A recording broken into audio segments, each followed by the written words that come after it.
یہ حضرت خضر علیہ السلام سے منقول ہے، اور حضرت خضر علیہ السلام نے ایک عبادت گزار کو یہ سکھائی تھی، اور فرمایا کہ یہ ایک عمل 1000 حاجت کے لیے ہے، اتنا زبردست عمل ہے۔ تو جامعہ شرفیہ کے محتمم حضرت مولانا حافظ فضل الرحیم صاحب دامت برکاتہ علیہ سے ملاقات ہوئی، تو پرسوں انہوں نے ایک چھوٹی سی کتاب ہدیہ کی صبح شام کے معمولات کے بارے میں، اور اس کے اندر ایک صلاۃ الحاجت کا ذکر تھا جو انہوں نے زبانی بھی مجھے بتایا، اور فرمایا کہ بھئی آپ یہ کیا کریں، کوئی بھی سخت اور بڑی حاجت ہو، ضرورت ہو، کوئی خواہش ہو، کوئی مسئلہ ہو، اس کے لیے انہوں نے بتایا کہ حضرت مولانا اشرف علی تھانوی رحمۃ اللہ علیہ نے لکھا ہے کہ امام شافعی رحمۃ اللہ علیہ کی ڈائری میں، بیاض میں ڈائری میں یہ لکھا ہوا تھا۔ اس کا طریقہ کیا ہے یاد کر لیجئے، آسان ہے۔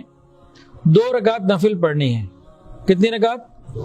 2 رکعت نفل پڑھ کے، اس کا ایک طریقہ ہے، 2 رکعت نفل پڑھنی ہے۔ پہلی رکعت میں سورہ فاتحہ کے بعد 10 مرتبہ سورہ کافرون، قل یا ایھا الکافرون پڑھنی ہے۔ دوسری رکعت میں سورہ فاتحہ کے بعد 11 مرتبہ سورہ اخلاص، قل هو اللہ احد، یہ پڑھنی ہے۔ پھر 2 رکعت پوری کر کے سلام پھیر لیں۔ فرق کیا آیا؟ پہلی رکعت میں سورہ فاتحہ کے بعد 10 دفعہ قل یا ایھا الکافرون پوری صورت، اور دوسری رکعت میں سورہ فاتحہ کے بعد 11 مرتبہ سورہ اخلاص پوری صورت۔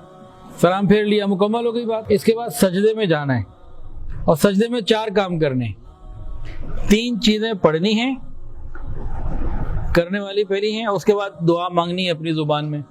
سجدے میں پہلے جا کے 10 مرتبہ درود شریف پڑھنا ہے، کوئی سا بھی پڑھ لیں، 10 مرتبہ درود شریف، اور 10 مرتبہ تیسرا کلمہ مکمل عظیم تک، سبحان اللہ والحمد للہ ولا الہ الا اللہ واللہ اکبر ولا حول ولا قوة الا باللہ العلی العظیم، 10 مرتبہ۔ اس کے بعد تیسری چیز بھی 10 مرتبہ ہی ہے، ربنا آتنا فی الدنیا حسنہ وفی الآخرۃ حسنہ وقنا عذاب النار، 10 مرتبہ یہ دعا ہو گئی۔ درود شریف، تیسرا کلمہ اور دعا یہ والی۔ اس کے بعد جو اپنی حاجت ہے اپنی زبان میں اللہ سے مانگ۔